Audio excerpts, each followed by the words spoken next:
let me extend warm welcome to all the scholars and scientists who have gathered here to participate in the discussions and deliberations of this very significant seminar on Agnihotra.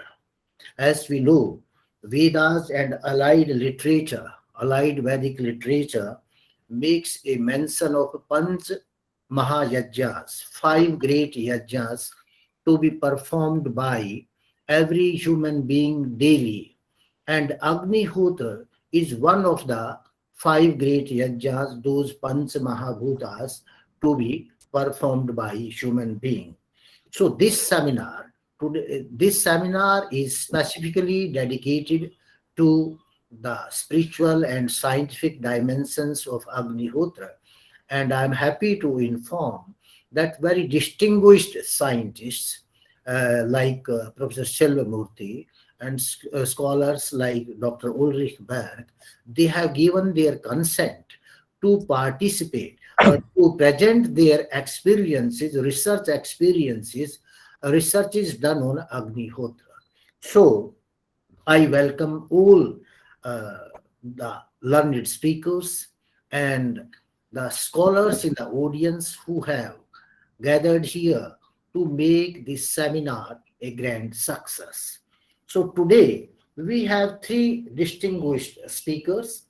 First one is Dr. Ulrich Berk, he is from Germany, and second one is Professor William Selvamurthy. He was the distinguished scientist, Government of India, and he worked on many places on government positions, and he was very close to the former President of India, Abdul Kalam Azad, and he became the R&D chief after him. And the third speaker is Professor Ganesh Thite, Umakant Thite, a Sanskrit professor from Pune. So all these three scholars, I welcome them. Now, instead of taking more time, we would like to hear these scholars, and I invite Alois Heinrich from Germany to introduce our first speaker, Dr. Ulrich Berk. Alois Heinrich from Germany. Dhanyawad, Raviji, for this opportunity. I will talk a few sentences in German and then in English. Sehr geehrte Damen und Herren, Freunde des Wissens und des Friedens. Ich freue mich, heute Dr. Berk zu begrüßen, welcher bei uns in Deutschland sehr bekannt ist. Gerade auch durch den Meilenstein, welcher er durch sein Lebenswerk geschaffen hat und seine Familie nun weiterführt und so den Menschen im Westen ermöglicht wird, nach innen zu schauen.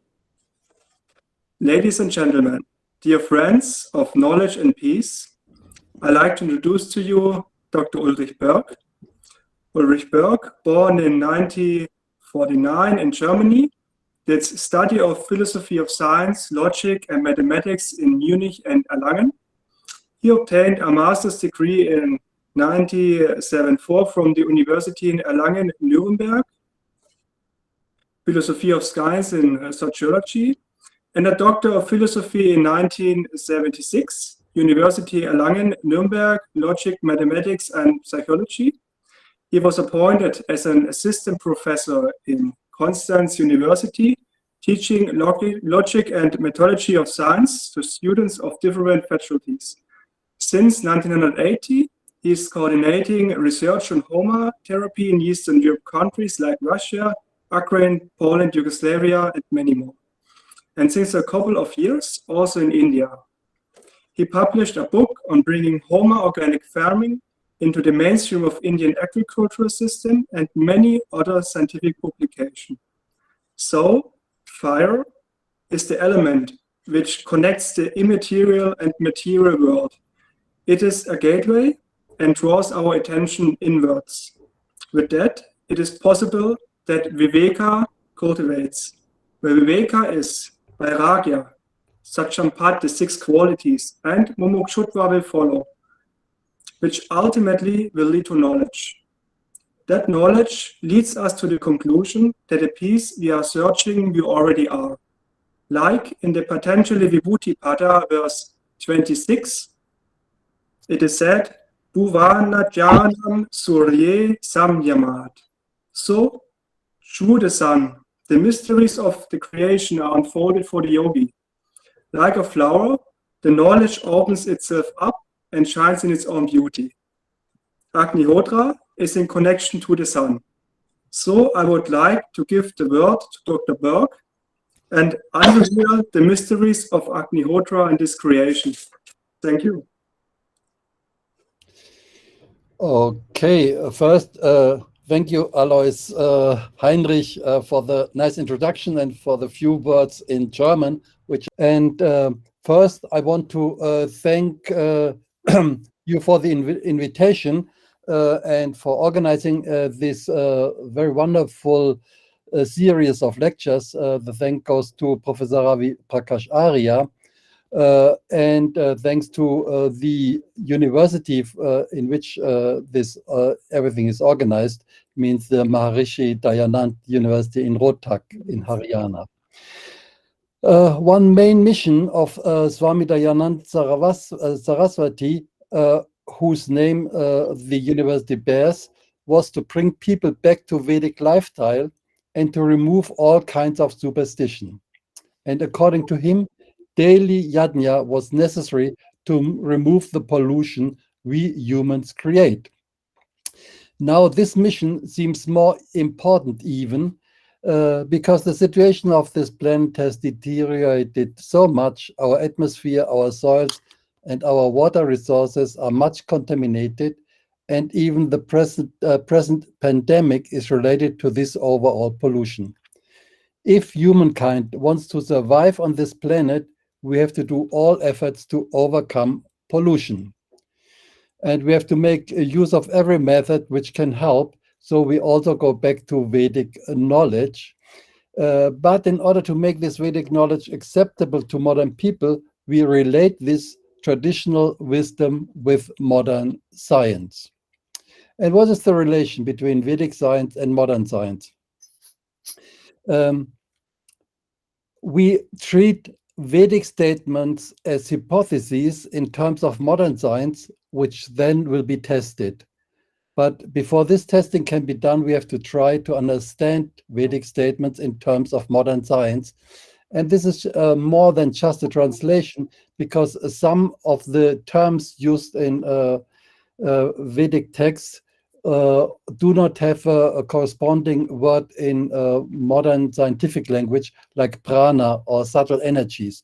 So we have to see and try to understand. In some cases also, we have to wait till modern science is developed a little bit more. My presentation will talk on Agnihotra first, then the effects in agriculture and the effects on our mind, and then trying to understand how this method works, what are the underlying mechanisms, and at the end I will give some suggestions for further research. But before I start, one clarification is important. The term Agnihotra is used for some yajna, a Vedic fire practice, related to sunrise and sunset. Some people even use this term wider for all kinds of Vedic fire practices, but normally, mostly Agnihotra is a fire practice which is related to sunrise and sunset. Still, there are many different forms of Agnihotra. The most elaborate form is the Trit Agni, where you perform Agnihotra in 3 kundas. The embers keep the fire all day, so you don't have to rekindle to restart the fire. And at dawn and at dusk, certain mantras are recited and different offerings given to the fire. This Trit Agni is very powerful, but it's difficult to perform. So only a couple of 100 families in India are now keeping this fire at home. You need your own cow, you need your own room for that, and you can't leave it. You can't do it one day and not do it the next day. You have to continue. So it's difficult, but it's great. Also in Arya Samaj, Agnihotra is prescribed as daily duty. But there is also a different form. The different forms of Agnihotra are different regarding the timings. You know, some say, okay, somehow close to sunrise and sunset means like at dawn and at dusk. And some are specific. The time has to be exactly for the correct coordinate and even exact to the second. Then also there's a difference in the materials used, the mantras, and so on. But in science, we have to be exact. So when we make statements about the effects of some method, we have to specify which methods we are referring to. If we can establish that one method has certain effects, other methods which look similar and maybe even known under the same name may or may not have the same effect. Therefore, it is important to always make it clear of which methods we are talking in order to avoid confusion.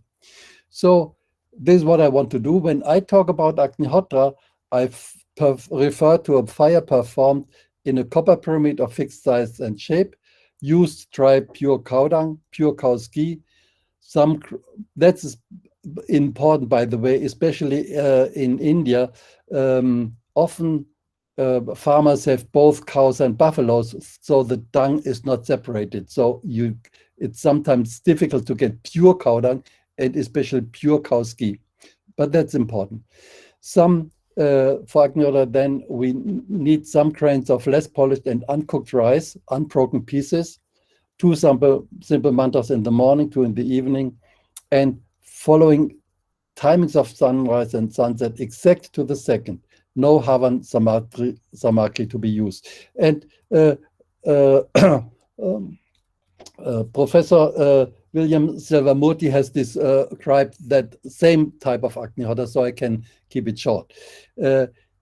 And he also mentioned about exact timing, and the time varies from place to place. So even in one city, definitely in a big city like Delhi or Bombay, there's a big difference of 1 or 2 minutes if you go from west to the east of the village city. But now it's very easy. You have this app called Agnihotra Buddy. It's available both for Android phones and for iPhones. It's for free, and it gives you the exact time for the place where you are. So it's very easy, and every day you get the exact timing. Earlier it was difficult. Now the question, why exact sunrise, sunset? So there's a description of sunrise in traditional knowledge saying that at sunrise, many fires, electricities, ethers, and more subtle energies come all the way from the sun to the place on the earth where the sun appears to rise. And this flood of energies has a subtle music in it. And the quintessential sound of that music is the mantras which we do in the morning. So this explains why we do the mantras. And as Professor Silvermurti had said, if instead of the mantras we utter some other words, it won't work. So it has to be these mantras. But as we get these energies from the sun, there's a resonance effect if we utter these mantras. So interesting, one American astrophysicist, he showed that at the time of sunrise, he says, million ampere currents head in towards the earth, and at sunset, they going out again. So modern astrophysics confirms this traditional knowledge about what happens at sunrise. So these two time periods are very important, sunrise and sunset. So, how it is done, it was shown before. The mantras were also uttered already, so no need. What happens we perform Agnihotra? A channel is created through all the atmosphere. Prana energy, which lies above the atmosphere, comes down through this channel, and from the pyramid, an aura energy field around all plants is created, and these plants get nutrition, they get disease resistant, they get stronger. And when the energy, when the flame dies, all this energy is coming back and is kept in the Agnihotra ash. This is why the ash is so powerful as medicine, as nutrients for so many applications. Now, what are the benefits? Basically, you can say all nature comes back to harmony. And environment is purified, atmosphere, soil, water resources, also biodiversity get restored, food security can be maintained, and human health improves, both physical and mental. Some examples for reduction of environmental pollution.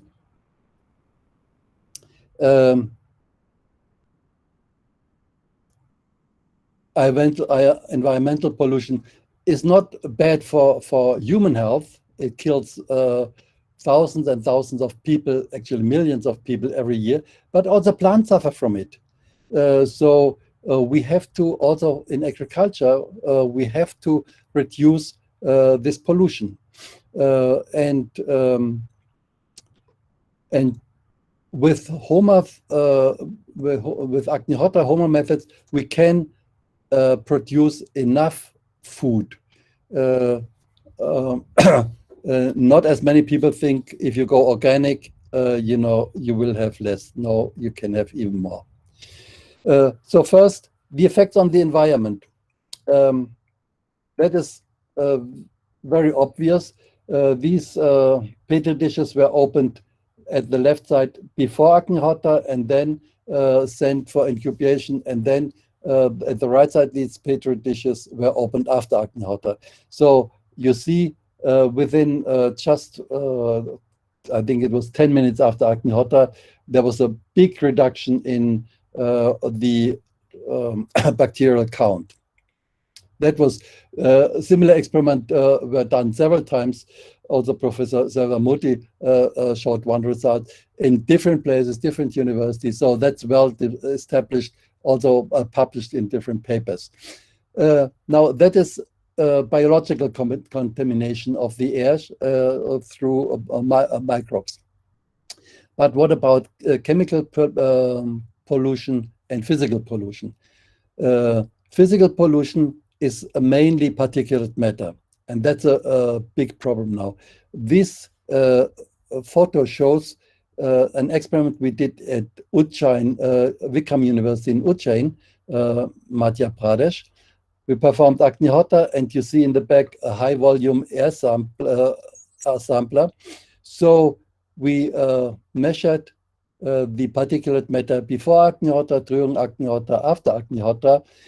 Some similar measurement was done at North Maharashtra University in Jalgaon. And you see SOX, NOx go up a little bit during Agnihotra, and then they come down by 30–40%. Same with particulate matter. That experiment also has done repeatedly in different places. One possible explanation of why Agnihotra reduces particulate matter, because that is not very obvious from the beginning. Because you see, you perform Agnihotra and there's some smoke. And smoke is particulate matter. And still you perform Agnihotra, and then after that, particulate matter gets reduced. One possible explanation is that negative ions, which are created when you do Agnihotra, they attract all kinds of particles, and then these particles settle down. So now, because that seems to be a very important aspect of Agnihotra, the negative ions created, some scientists from Germany is starting his PhD work. So after 1–2 years, we will know all the details about how Agnihotra produces negative ions and what these negative ions do with particulate matter, also with bacteria and other microbes in the air, because also they have an effect on these. Now let's look at water resources. This is one experiment done at Pune by Dr. Girish Patade and Pranay Abang. And the result was also shown in a slide of Professor Selvamurthy. They took raw water, contaminated water from a river in Pune, very much contaminated. And then they poured this water through a column of Agnihotra ash, which was in a cylinder, glass cylinder. And there was an improvement in all the different parameters. Especially interesting is the bacterial count, which goes down by 93% to 98%, depending on the method how you measure it. So from very bad water, very contaminated water, you got drinking water quality. So Agnihotra ash definitely helps to purify water. But even larger water bodies are improving if you perform Agnihotra next to it and you add Agnihotra ash regular to the water. This was an example at the Narmada River at Maheshwar in Madhya Pradesh, not far away from Indore. There's a Homa Therapy Goshala, and here you see there were research stations. Two were upstream of this Homa Therapy Goshala, and no, three were upstream, and one was downstream.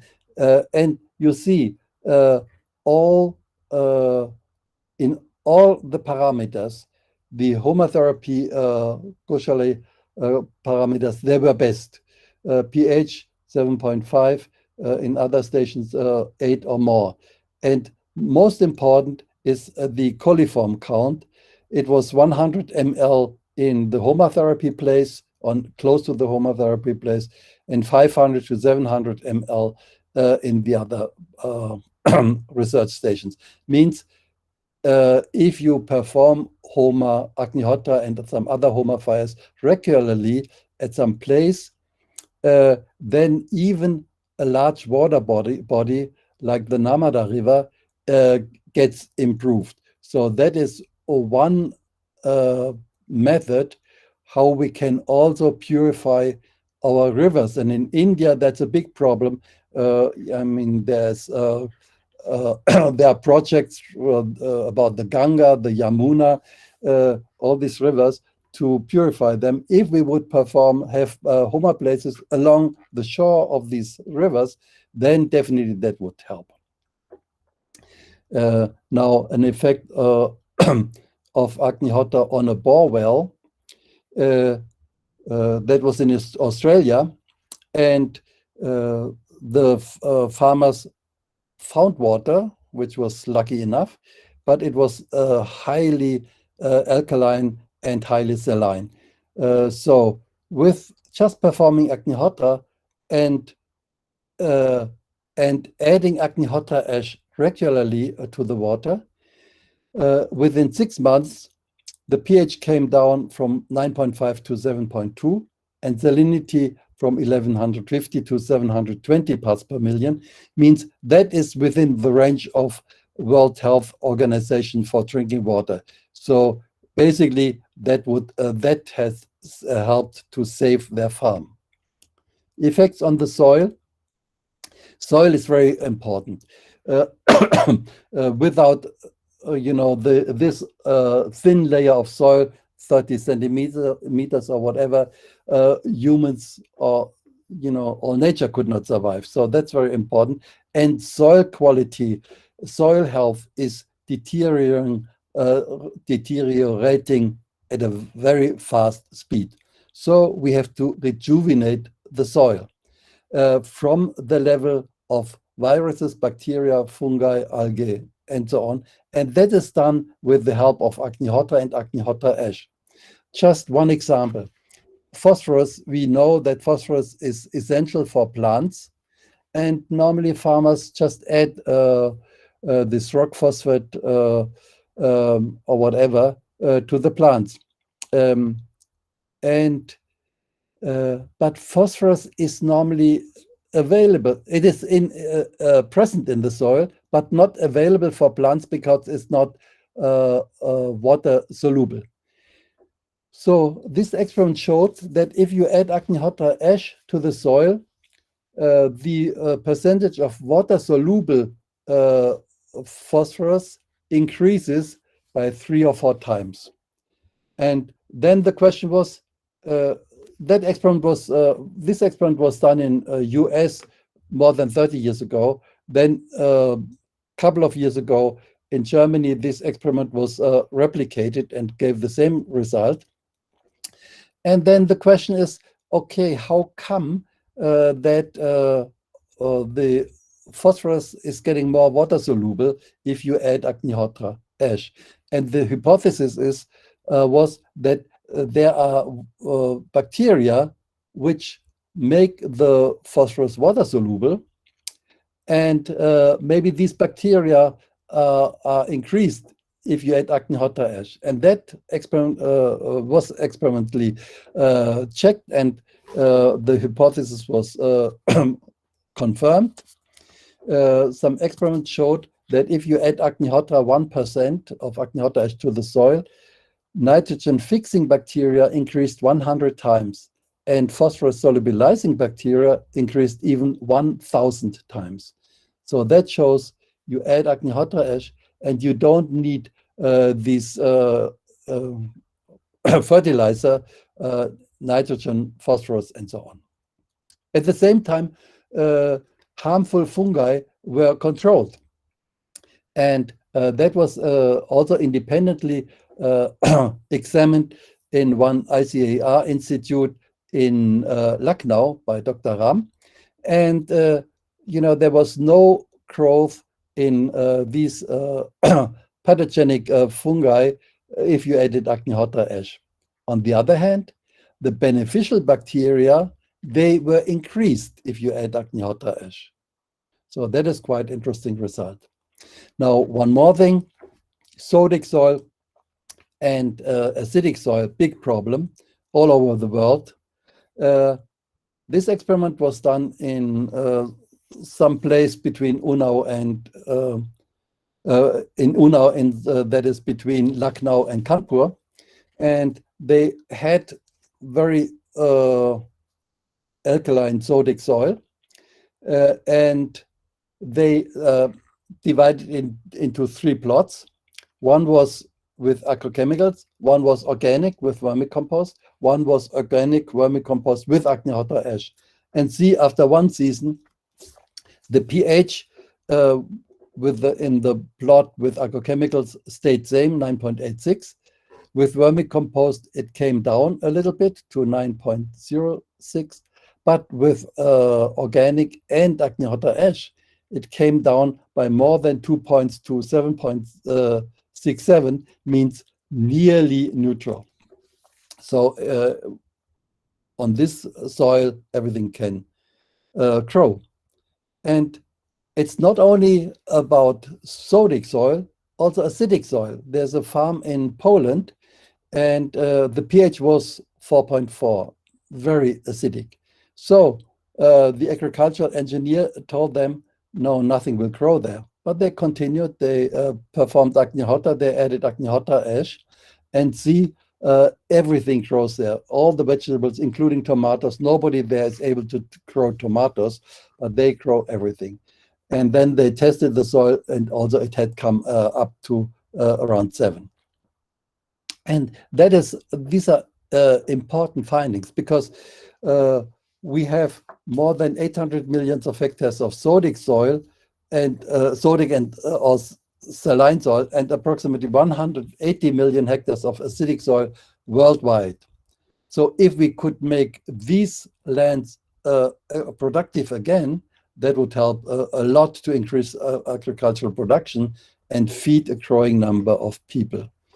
So I suggest to start such a project. The investment for such a trial is manageable, but the possible gain is huge, considering all the areas which could be made productive.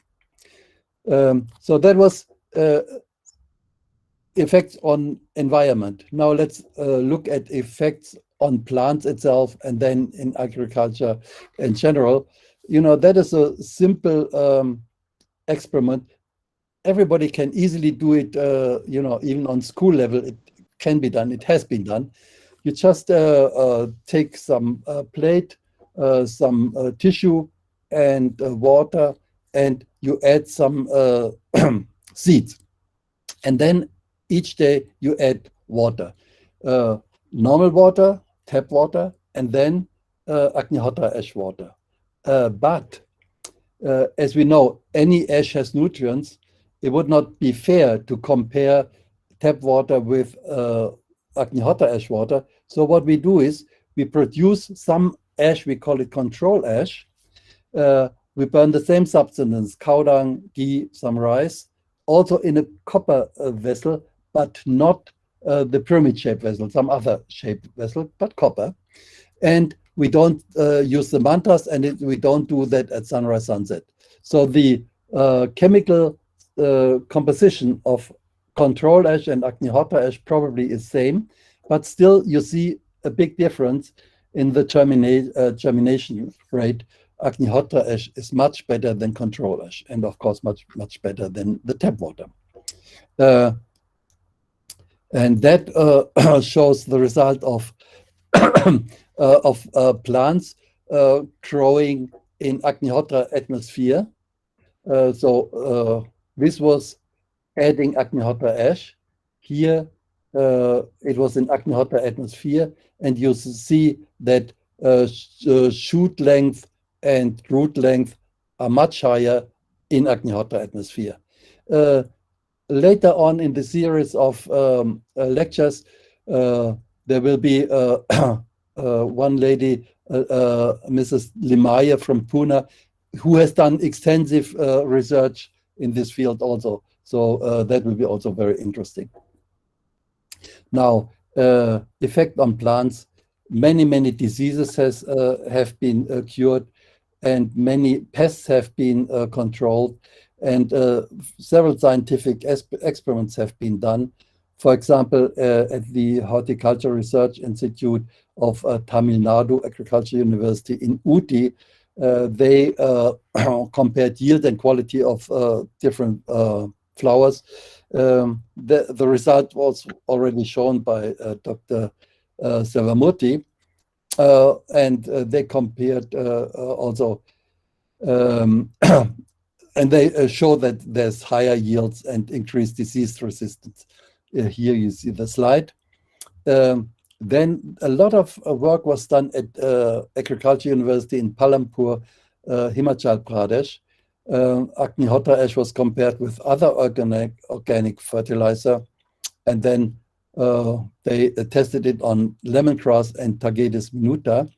And with Agnihotra ash, quantity increased, oil content increased, disease resistant also was higher. Then there was a very interesting series of experiments done at Agricultural University in Dharwad.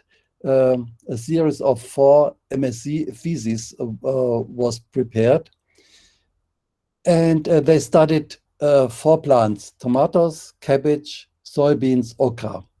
And the parameters they studied was yield, pest and diseases, and the quality nutrient content. And the yield, Homa versus non-Homa, you see in all the different parameters for all the 4 plants, there was a big increase in the increase with Homa compared to non-Homa. So that proves that if you go to organic Homa farming, you will not have a loss in yield. Then they also controlled pests and diseases. Just 2 examples: tomatoes, leaf spot -37%, insect attack -40%, with cabbage similar. And here soybeans and okra also very similar results. Now about the nutrient content of plants, that is very important, because due to our pollution, there is a lack of nutrients in our food. So people, even if they have enough to eat, often they have deficiencies and then develop diseases because of this deficiency of nutrient contents.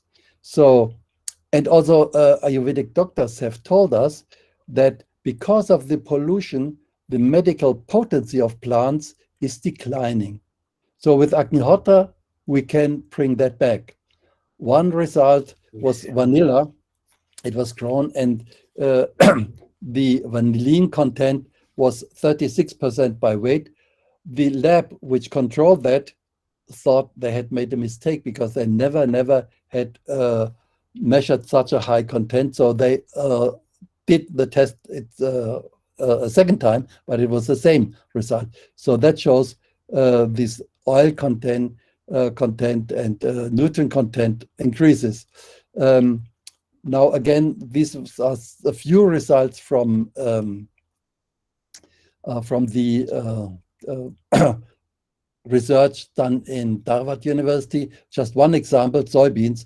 They had 5% increase in protein, 9.5 increase in oil content, and also increase in all the enzymes.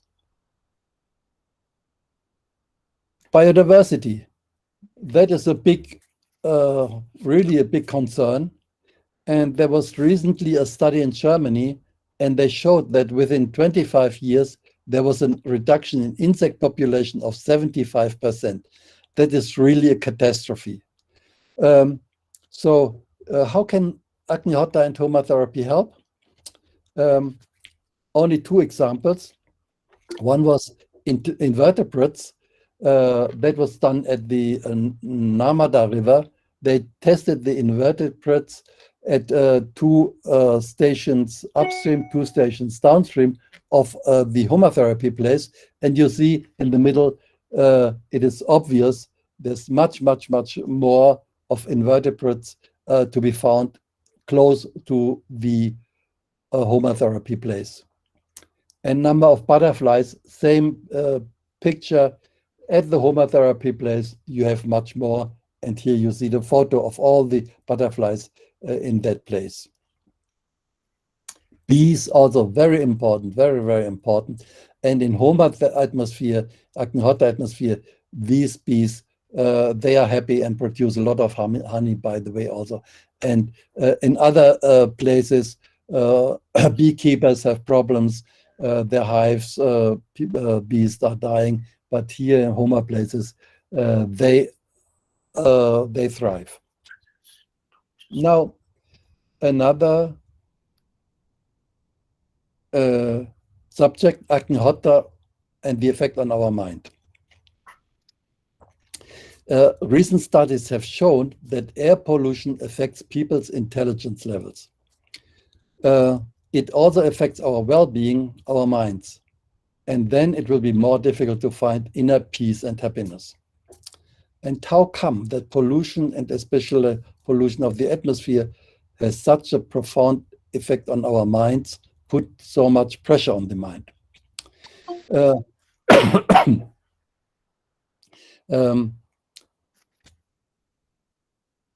So let us look at the relation between prana and mind.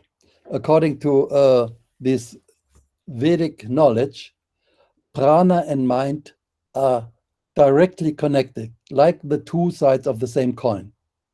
What affects prana immediately has an effect on your mind. And your mind also immediately has an effect on the flow of prana. So if now the flow of prana is reduced by a polluted atmosphere, that means atmosphere is polluted, prana flow is less, and the mind has some problem. Now, if we can purify the atmosphere, then automatically flow of prana is more harmonious and our mind is at peace. So this is exactly what happens when we perform Agnihotra.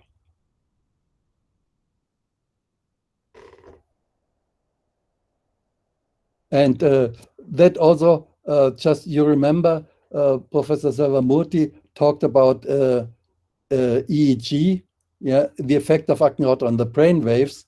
That can be explained in that way. Now, let us look at the science behind Agnihotra.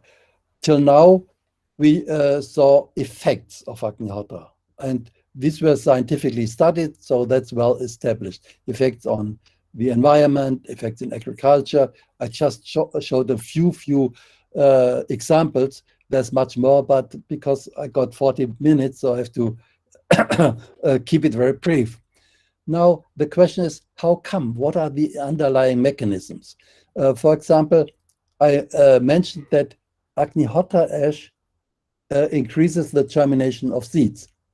And then the control ash does not. So what is the difference between Agnihotra ash and the control ash?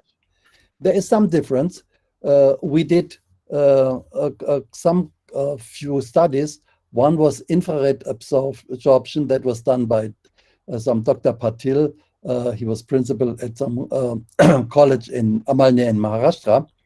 And you see the blue line is Agnihotra ash, the black line is control ash. And there are different peaks. So there is a difference if you look at the infrared absorption of Agnihotra ash and control ash. Then we did X-ray diffraction. That was done at IIT Madras in Chennai some time back. And it also showed some different peaks of Agnihotra ash and control ash. Still, that has to be interpreted and understood. You have to look into these peaks, what exactly does it mean? But that is interesting. It shows some difference. Then we did UV visible light spectroscopy that was done at the Institute SRIVT in Guntur by Dr. Shastri. And here you see a big difference between control ash and Agnihotra ash. These are in two totally different ranges. So that shows also some difference. And more such studies are on the way. And then let us look at more subtle effects, more subtle energies. We did one experiment. We took distilled water and filled 10 bottles with this distilled water. 5 of these bottles we kept in an Agnihotra room, and 5 were kept in the lab. But mind, there were no bacteria in the bottles. It was distilled water and, probably closed, so nothing could come inside. 5 bottles in Agnihotra room, 5 bottles in the lab. And after 5 days, we took the bottles from the Agnihotra room back to the lab, and we added 1 drop of E. coli to all the 10 bottles and looked at the development of the bacteria. And here you see the blue bars show the bacterial count of the water which was kept in the lab. So after 24 hours, you also have a total coliform forming count of 375. The water which was kept in Agnihotra atmosphere, nothing. And slowly, there was, a big increase for the water which was kept in the lab. And the water in Agnihotra atmosphere, even after 5 days, had less bacteria than the water in the lab after the first day. So there was some change in the water, which stopped the growth of bacteria. And that will be interesting to see what exactly changed in the water. It was the same water, and the chemistry was same. It was just H2O. Yeah. What kind of energy is there involved? Maybe some prana, some subtle energy, some prana. We do not know, but another experiment might help to understand. There was one experiment done a long time ago in Eastern Europe. We had one big glass container, like an aquarium, that was filled with water. And at one end of the basin, some light was installed. At the other end, light intensity was measured. And there were different interventions, and the results were noted. And the first was distilled water as control. Second was distilled water with bioenergetic water. You could say it's kind of prana healing, which they did. And the third was distilled water affected by Agnihotra.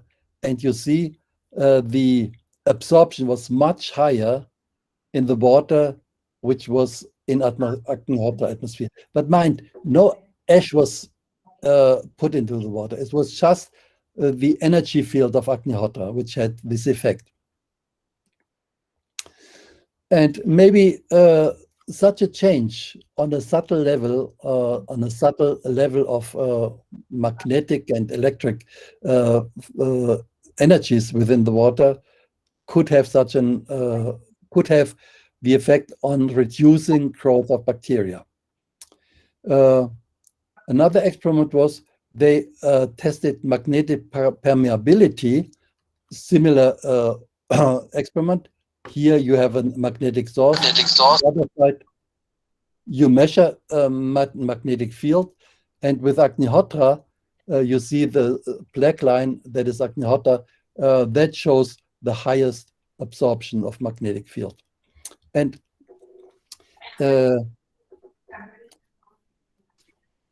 now, as electric and magnetic properties of water are relevant for many physiological processes in cells of plants, this experiment could explain why Agnihotra has such a profound effect on health of plants, of animals, of humans. So we have seen there's some subtle electric and magnetic effects of Agnihotra. Subtle in the sense of the strength is very low. So this I call subtle energies type 1, because the strength is very low, millivolts or even microvolts. And subtle energies, subtle energies of this type, they may be electromagnetic properties of cells, cell waters, and so on, light absorption, sound, subtle sounds produced in the Agnihotra process, not audible to the human ear, could also be. Then paramagnetic properties of soil, which are important for growth and health of plants. These paramagnetic properties are very, very weak, but still they have an effect. Then we also have subtle energies of type 2, which have a role in understanding Agnihotra. This type refers to energies not known yet. This is when we talk about prana, ki, chi, organ. These are all types of energies. They are mentioned in the literature, in Vedic knowledge, in some other books, but modern science, modern physics cannot yet measure. But still they are there. And we can also prove that they have to be there. Also, it's nothing mysterious about this type of subtle energies. We just have to accept we do not know everything yet. Like electricity existed long before scientists could measure. Yeah, before they could measure it, it was some unknown type of energy. After when they could measure it, it was known. Similar, it will be with prana energy and so on. In the moment we cannot measure, later on we will be able to measure. I hope soon. But at least we can show the effects. And that was done in one experiment which we did a couple of years ago. You know, we know that if you keep Agnihotra water next to Agnihotra without even adding Agnihotra ash, water will be purified. Then we close the bottle so that no fumes can get into the water. Still, water got purified. Then we thought, okay, it must be the energy field of Agnihotra which has an effect. Then question, what kind of energy? This is how we designed the experiment. We kept part of these bottles in a metal container. And you see the arrangement here. At the left side, you see, at the right side, you see some water bottles. And the left side, you see metal containers. The same water bottles, which you have here, were kept in the metal containers. So the water did not touch the metal. And we performed Agnihotra there for 5 days. And again, here you see the arrangement. And then we compared to the water bottles which were kept in the lab from the beginning. And there was an improvement in all the parameters which we checked, like STO, pH, COD, hardness, and coliform. Most interesting is coliform because there was a reduction of coliform count of 68 to 70%. And it did not make a difference whether the bottles were kept outside or whether they were kept in these metal containers. And that is very interesting because that shows that the effect of Agnihotra cannot be shielded by metal container. Means that the energy field of Agnihotra must go beyond the electromagnetic range. So that was a very interesting result. Of course, we know that there must be something beyond the electromagnetic range, some kind of, let's call it prana energy, but we still do not know how to measure it. We just see some effect of it. So that is still a challenge for the science of physics. And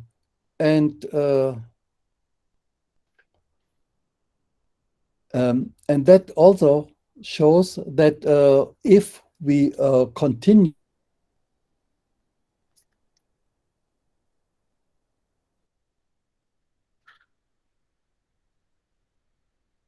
further.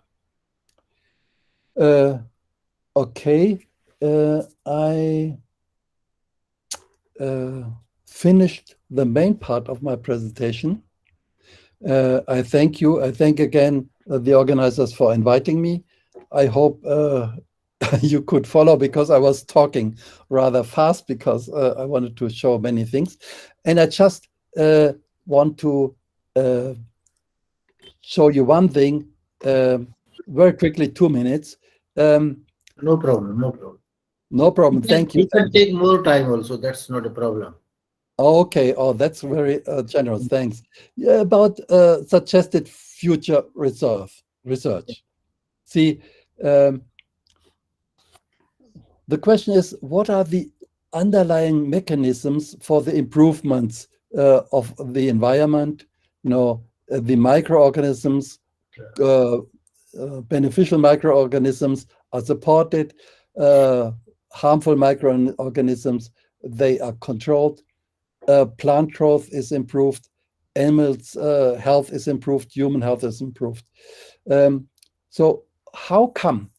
And now this Agnihotra, it is a combination of exact timings, timings of sunrise and sunset, then the copper pyramid of specific time and size. The Agnihotra mantras means a specific vibration that makes a difference. And we have to find out how do all these factors come together. You know, the energy coming from the sun exactly at the time of sunrise and getting out at sunset. So measuring the more subtle vibrations of this energy, that would be one very important thing. Then the shape of the pyramid and the size of the pyramid. See, we are talking about mantras, we are talking about sound, we are talking about vibration. And there's a resonance effect. And this is similar to a music instrument. You know, if you have a sitar, it has a definite length of the strings. And similar to this Agnihotra pyramid, if you change the size, you wouldn't get the same result, because the sound is reflected on the 3 steps, which are also important of the pyramid. But these things have to be examined. There is a flickering vibration in the flame. Some Eastern European scientists have examined that, and they found that there is a correspondence between the flickering of the flame and the brain waves of the person performing Agnihotra. So that also showed that the person actually performing Agnihotra gets more effect than those who are only sitting around. So when we heard that, then we started that everybody, normally when we are 5 people, normally all 5 have their own pyramid and all 5 to their own fires, because the effect is best for the person who is actually performing, who's not just sitting next to it. Then the pyramid, the metal copper, okay, correct, it could also be gold, but gold is for some obvious reasons, for most people not an option. So we go for copper. And it is said that copper and gold have very similar qualities. So it's okay. The copper is okay. And some physicists told me that, and also Dr. Salvamuti has said, it can't be iron, for example. It has to be copper, if not gold. And a physicist told me that the copper structure, the crystal structure of copper resembles a pyramid shape. So that may have some internal resonance there. Then the mantras, the effect on plants, effect on cells, on the flame. We know that with mantras, you can increase the growth of plants. That has been demonstrated maybe 30 years ago. There was a book, The Secret Life of Plants. They did all kinds of experiments, and also with mantras. So that increased the plants very much. Then we know that the sound, certain sounds, they trigger the production of amino acids because of some resonance effect. That was Sternheimer, a French scientist who did a lot of research on that. That could also explain some of the effects. And then, of course, these were some individual points, but then how do all these different things work together? Because Agnihotra, you know, it's not just you perform, you have the copper pyramid and the mantra and the kaurang and the ghee. All these things come together. And that is the interesting question.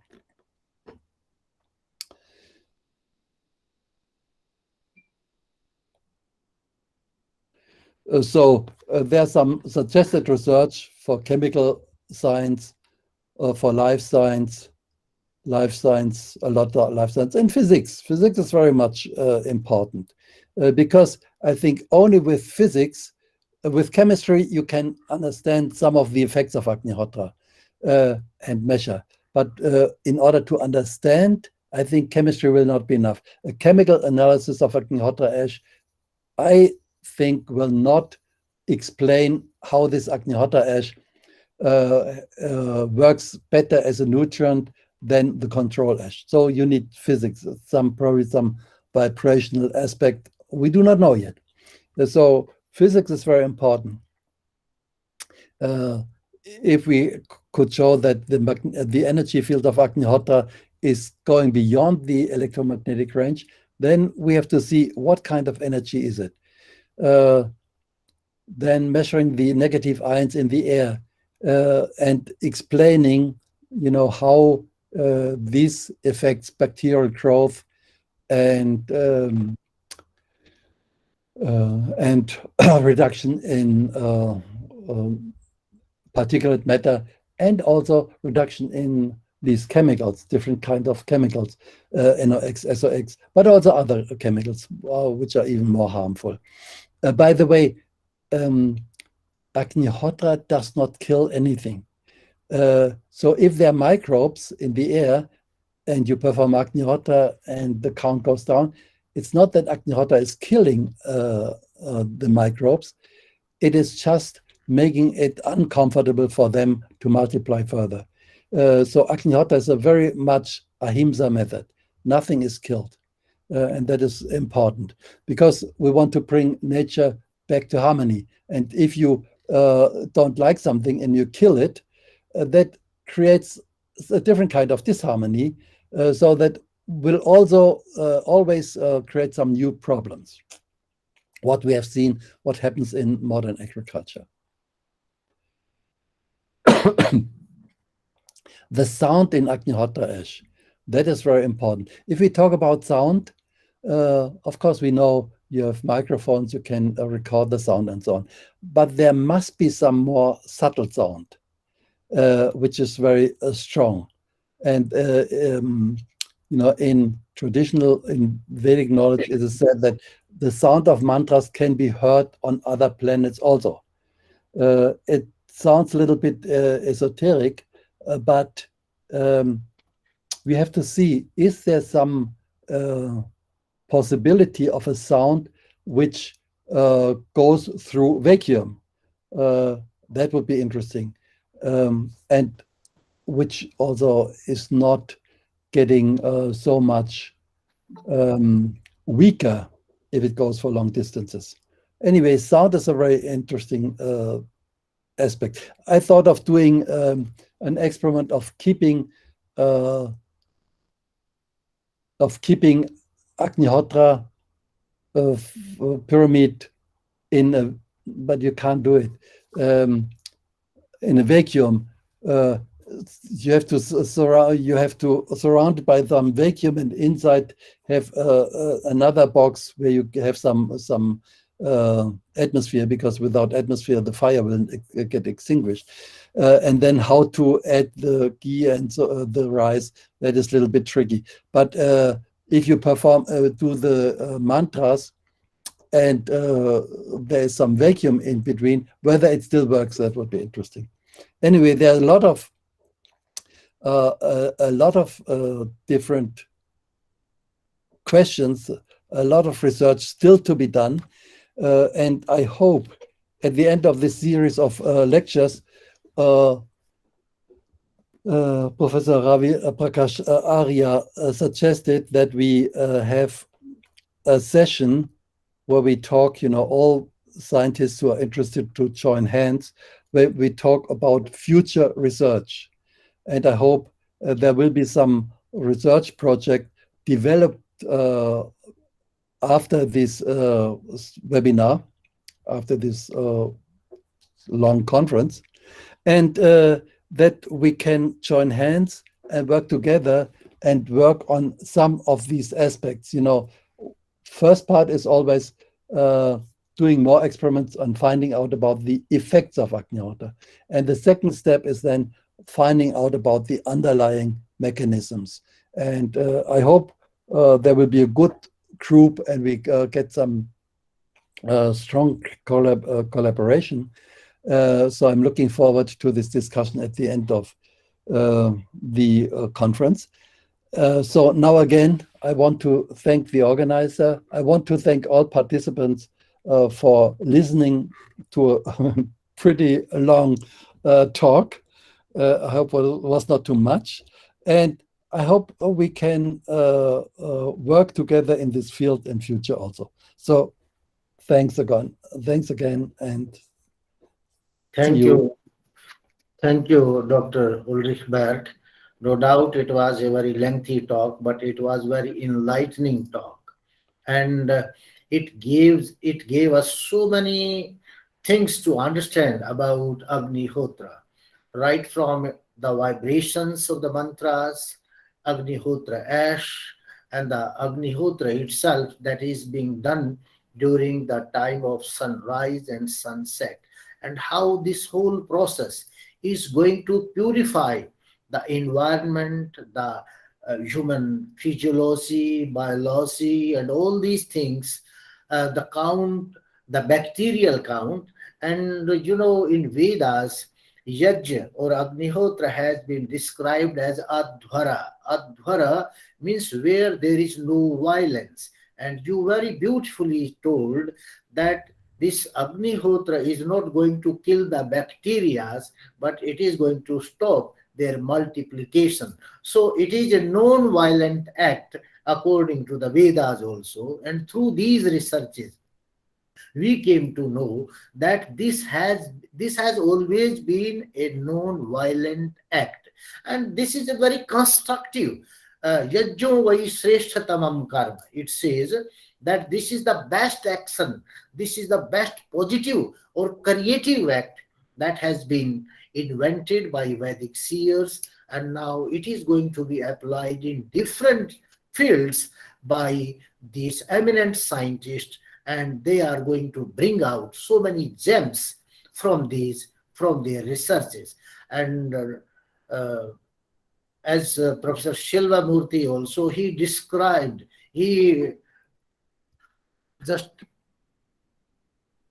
described everything from at every level regarding Agnihotra.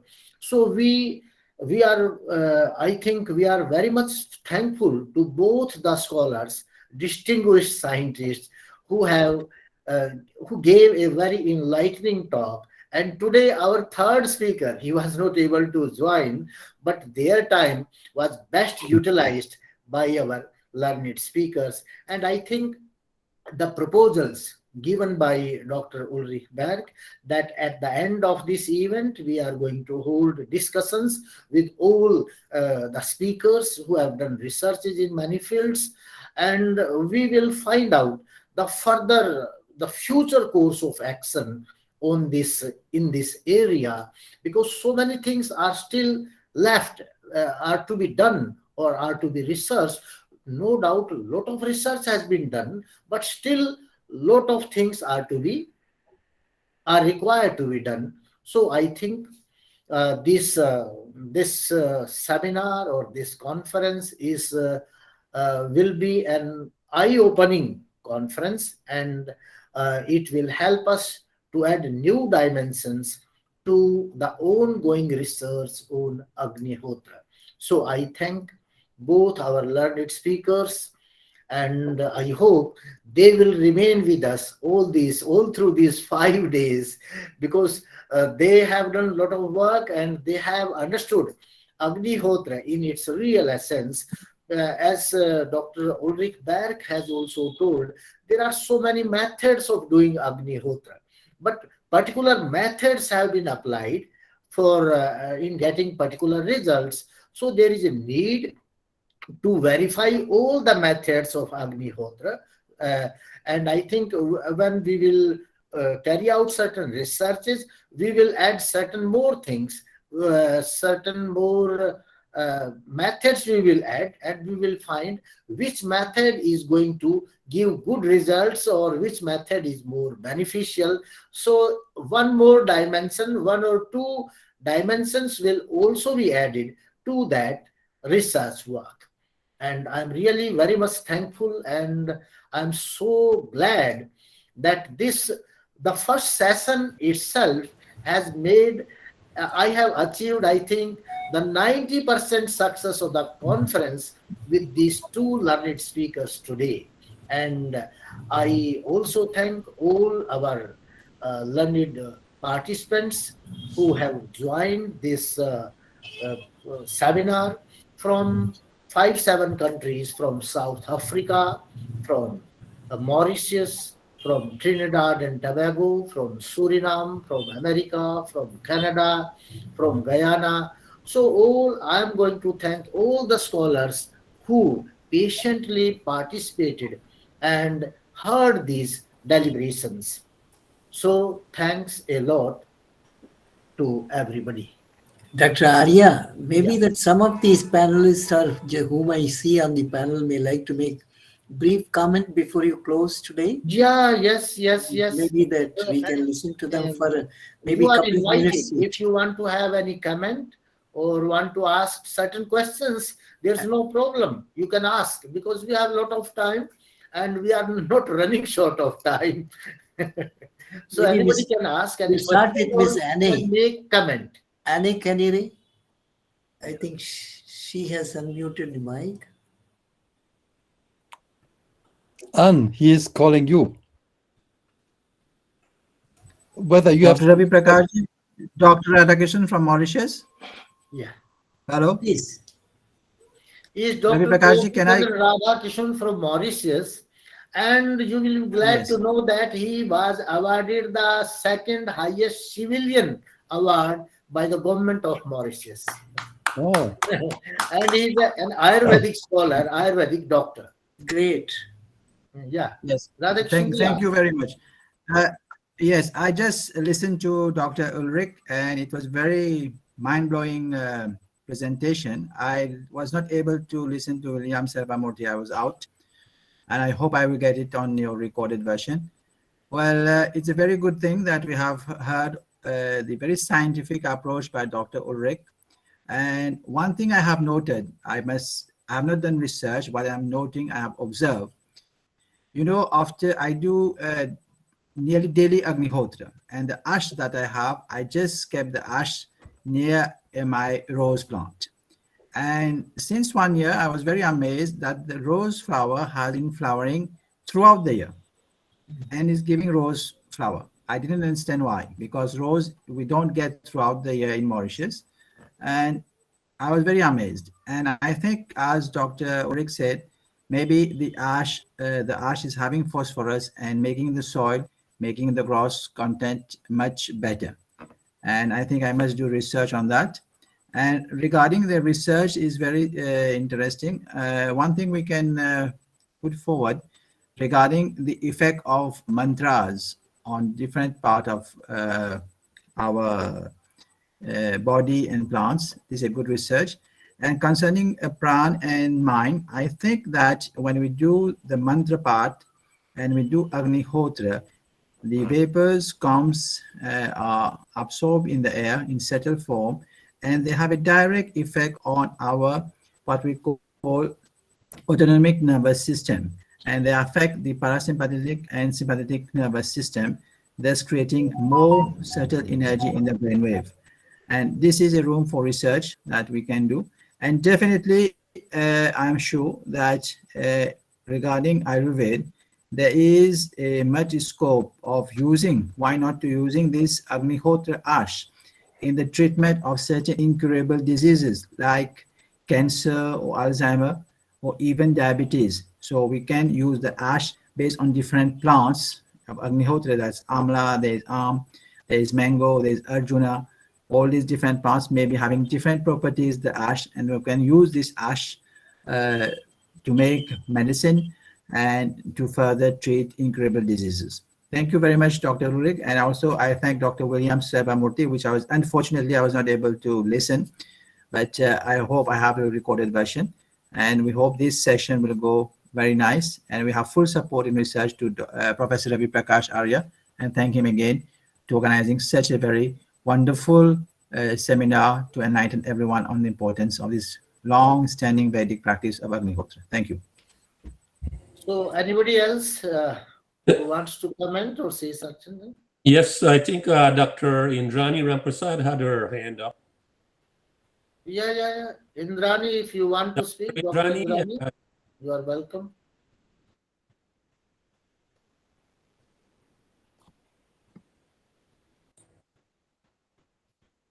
Okay, her hand is not up on anymore, so maybe she's gone. Yeah.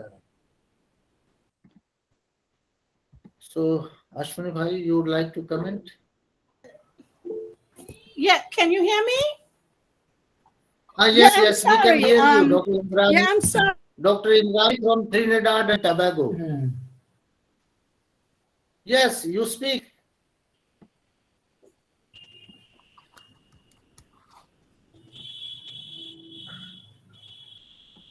You unmute yourself. There is some problem. We are not getting your voice.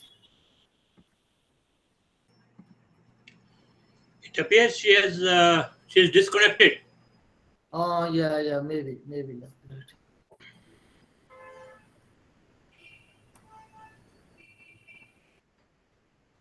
So, anybody else?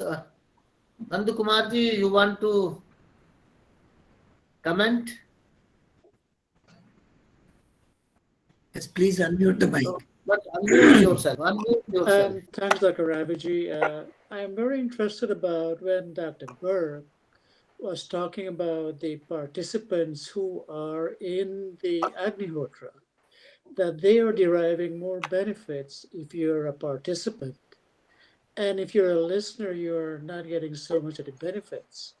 So my question was to Dr. Berk was about this sound, like the sound, as you said, this electromagnetic sound, which could transgress into other planets because we don't know the frequency they're moving, the amplitude, how small, how big it is. We cannot measure it at that kind of distances. But when you're close by, I think as a participant, I think with the chanting and the mantras, I think it has an effect. They have been measuring, people with ECG probes in their brains in some of these settings in some studies. And where to find that for your peace and your harmony, they look at all your beta and gamma waves, all the other waves that goes to your brains, and they find that it differs, your stress levels, your anxiety, it all goes down when you are around in the Agnihotra atmosphere. Because it took studies with people who participate and who do not participate. And they look at their brain waves and they measure that there was more peace with the participants. So I was very intrigued about the soil technology, also the plant technology that you mentioned, how it improves. And in Poland, the studies about how agriculture was being improved, or plants were being grown in areas where the Agnihotra were being performed, or using the ashes also to help. So those were remarkable findings, and I appreciate all the information. Thanks a lot. I'd like to say something. This is Adarsh Deepak. Okay. If you are interested, I could help you. I'd like to work on this, work with you on taking the experiments into microgravity effects, into space station. And that's what we have been looking at NASA, for instance, working.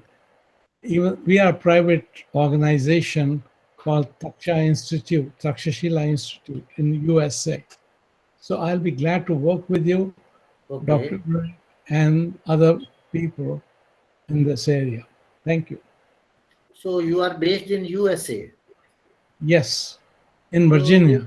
You can give your phone number. I have his contact information. Okay, that's good. And certainly we'll contact you. And we hope, Adarsh Deepakji, you are going to attend this session for all the 5 days. Yes. At the end of this session, we will be having some discussion for further course of research. Absolutely. Send a message. But I hope I also have a newsletter that I send out to 2,000 people. But if this recording could be made available. It will be available. We have recorded it. We'll put it on YouTube also after doing certain editing. Excellent. Yeah. That's we are taking care.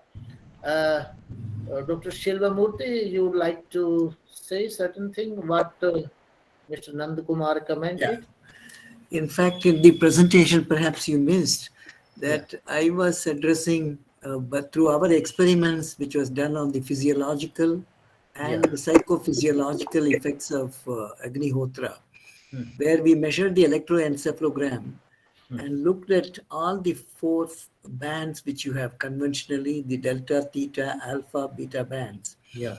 And then what we found, in the compressed spectral array, you will find an increase in the amplitude of the alpha frequency between 8 to 13 hertz, Oh. which is an indicator of the mental tranquility.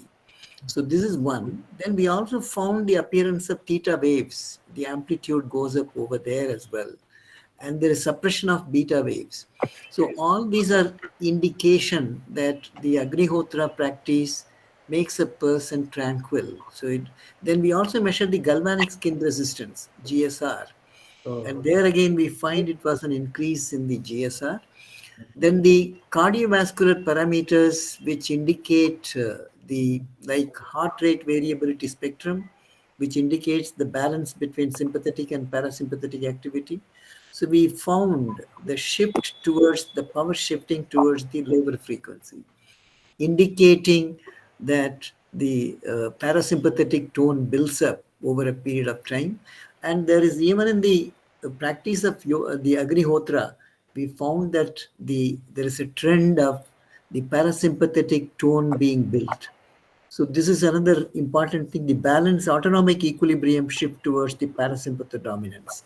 Great. So these are some of the important things which we found in our physiological experiments. But what we found, it need not be the person only who practices.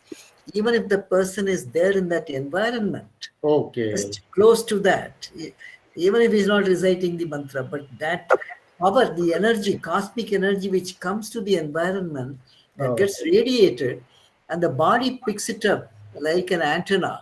Okay. So like, for example, if you sit close to tube light, your AC signals, the 50 hertz is picked up by our body. So same way, the cosmic energy of a high intensity comes in, funnels into the pyramidal structure, radiates back to the environment. So even if the person is in the environment, the body picks it up. So this I found by a DC shift, because EEG signal is of the order of 10 to 200 microvolts, and the ECG in the order of millivolts.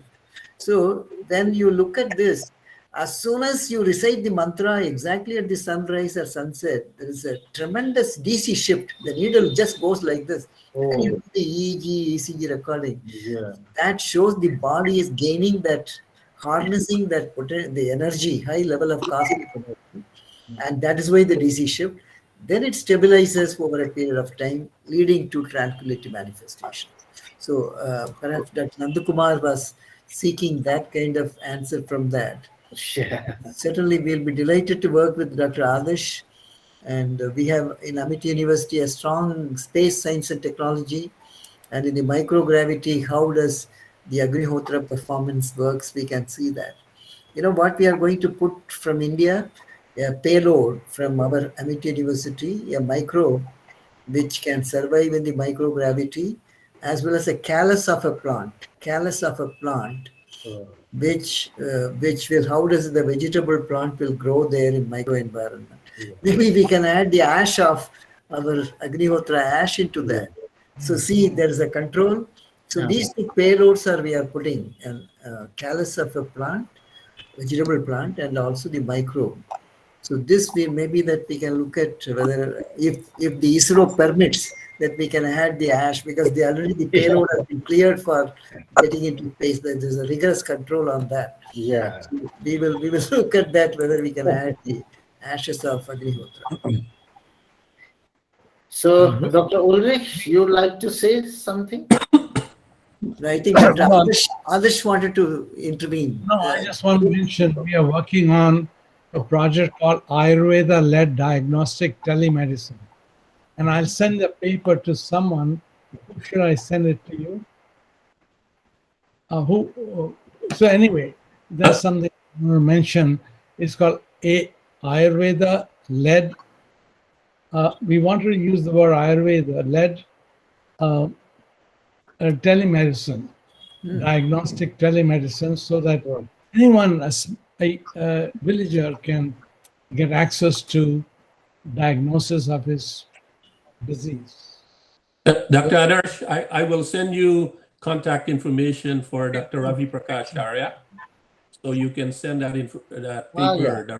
Then we'll transmit this information further to Professor Shilvamurthy. Yes. And I would like to have it. Yes, certainly. Good, excellent. And I see we have somebody raise their hand.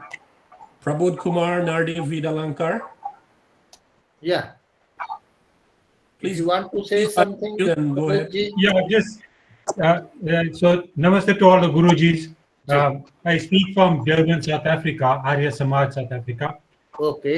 It is a pleasure to listen to both Dr. Ulrich and William G. Very enlightening.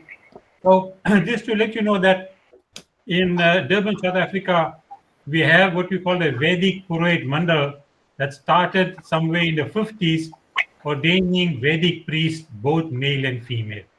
Today, we probably have about 80 or 90 Vedic priests, but the majority are actually female priests. We have a 6-module, 3-year, 6-module theoretical program and training thereafter. So what we'll do is, Raviji, on behalf of our society, we probably will communicate with you in time to come and seek your permission that because our syllabus is by and large based on the 16 sanskaras, the study thereof, the mantra ucharan and that type of thing. Yeah. But hopefully in engaging with my own society, hopefully with your permission, we can introduce some part of your 5-day study. It's quite vast, I must say. It's quite intellectual, I must say. So हम आम आदमी के लिए भी कुछ it will be interesting for us and something we can learn. So thank you once again, Raviji, and thank you to all of you. Namaste. No doubt we are going to publish these papers also in the book form so that everybody may be benefited by these things. And we are going to have all these proceedings on the YouTube in a audio visual form. So the people at large, they will be benefited by all these proceedings. So anybody else? Yeah, Dr. Ulrich. Yeah. I, just one short remark, because Agnihotra is in 10 minutes, so I have to. Agnihotra will be in 10 minutes. I have to leave very soon. So first, of course, I want to thank again everybody. Also for this discussion, was quite nice to have some discussion afterwards. One remark, Dr. Selvamuthi, I never said that Agnihotra only works for the person who is performing. I just said the others get a little bit, he gets a little bit more out of it. And that is also our experience. So when I was traveling and I was with people and always one was performing in the group, and after 3 days I felt bad. I wanted to do it myself. So get a little bit more. And we did some experiment where people performed Agnihotra, and in next room they had in next room people were monitored for stress. And although they did not see Agnihotra, they didn't know about Agnihotra, still they got some effect. But of course, if they would be in the same room, better. If each person performs himself, even better. This is what we did. One experiment in Karnataka. There were children in some orphanage, children with HIV. And so I went there and I suggested each child performs Agnihotra herself. And they get very good results. So in order to get the optimum, it is better you do it yourself. Absolutely. So that was all. So anyway, now I have to run. I don't want to miss Agnihotra. I never do. So thanks again, everybody, and we'll see during the next days again. And we would be keenly looking forward to those action points. See, ultimately, where do we go from here? Okay. What is the way ahead? What should be the next steps and plans and strategies to take it forward? Yes. But the application across the globe, so that we should discuss. Okay. Yes. So your points are very important. Thank you. Okay. Yes. Very good. Thank you. Okay. Thank you. Bye-bye. Thank you. Somebody from Sri Lanka was also willing to say certain thing. Yeah, I think Lil Randeni was. Hello. If you want to, I also having some experience in Agnihotra, because in somewhere around 2007, Mr. Bruce Johnson visited Sri Lanka and did some demonstrations here. I couldn't practice it regularly, but intermittently I did it, I experienced these bees are very much sensitive for this technique because I witnessed that colony of bees visited my home garden during the time I was practicing it, and at the same time there was a type of wild guava in my home garden. The size of that wild guava is not that much bigger when they are normally fruiting. But during the time I was practicing it for about 6 months time, the guavas were bigger. They fruited bigger, and sweetness is so very high. That was that I have observed. Yes, it has some effect on atmosphere and some taste and the size of the fruits in my home garden. Thank you. Okay, good. Dr. Ravi Prakash ji, I think all of them have to document these, even anecdotal experiences. They may not have done a control experiments, Right. but then even experiential learning, if properly Yes. documented, that also will become a very good repository of experience. So Yeah, I would request yes. those people who may not have published a paper on that, but Yeah. certainly if they can make a repository and you send it to you. Yes. And Yes. these many days I have seen, and the count approximately of the order of twice, 2 times, 3 times it has Yes. increased. So let them send these experiences. That also we will put besides the experimental learning, experiential learning is also very important. Yes. So we would request everybody who is doing Agnihotra and getting certain experiences, you can share those experiences with us, and we will give place to those experiences also in our book that is going to be published in after this And if conference. they have some photographs or some documentation, if it is available for supporting that, documentation is required. or Right. geotagging, if they are able to do a little geotagging of those Yes. photographs, that will be great. Yes, possible. We will share those things. Yes. Yeah. Good idea. Yes. Thank you so much. So, okay, thanks everybody. Thanks, Professor Shelvamurthy. He gave us a lot of time from East. He joined this session ahead of the seminar. Until the end, he remained with us. So we are very much thankful to So I him. think Dr. Adarsh wants to make some I comment. just want to mention, I just saw your, Dr. Selvamurthy, I just saw your advertisement behind your Amity University. We are working in Mumbai, Right. Pandey, and so I'll be in touch on that. Okay. Yeah, Siddharth Pandey. Siddharth, you know Siddharth Yeah, Pandey? yes, He is Siddharth, the very one. well. Yep, He's he's the on my. astrobiologist. He is the astrobiologist. Actually, yes. The, He the worked. payload is actually going from Amity University, Mumbai. And so he is the architect of this experiment. Correct. Oh, I see. He is the one. Great. Yes. Because we brought him, my organization brought him to NASA, work at NASA Ames. Yes. About 4 or 5 years ago, before he went to get his PhD. Right. And so we are in touch with him. And he has created a Mars analog station in Ladakh. We have created Amity Mars analog station so that you can create all terrain, environment, psychological stress like isolation, monotony, sensory deprivation. We have created a station, and he is playing an important role, pivotal role. Actually, we are working with him regarding climate change program. There's another paper. I got 3 papers working with Dr. Kamrat, Narayanan Kamrat from Georgia Tech. He's the lead person, author. Yes. So we'll be glad to send you. Okay. Thank you. Certainly. So thank you, Dr. Ravi Prakash, for this opportunity to meet this galaxy of all luminaries. And thanks everybody. Everybody is so interested and from different parts of the world. Thank you. Their precious time to this very significant conference. So I thank everybody for their cooperation and making this conference a big success. Om Shanti Shanti Shanti. Thank you. Thank you. Bye. Thank you, Dr. Prakash. Oh, Prasanna ji, how are you? I was delighted to have all this knowledge and from the Oh, very, very so you were expertise. attending from the of beginning people. itself. I came a little late because I was doing the sunrise today. Okay.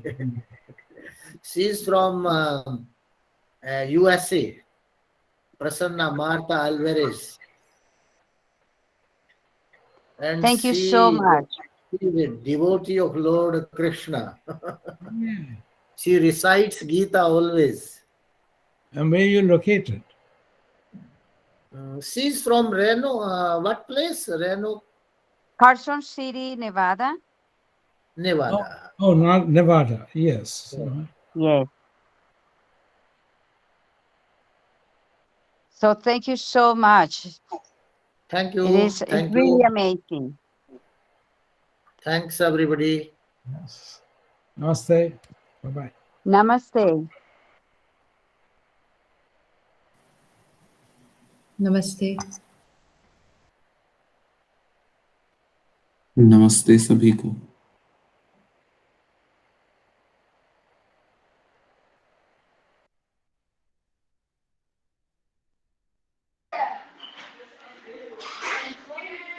Namaste to everybody. Thanks for the lecture.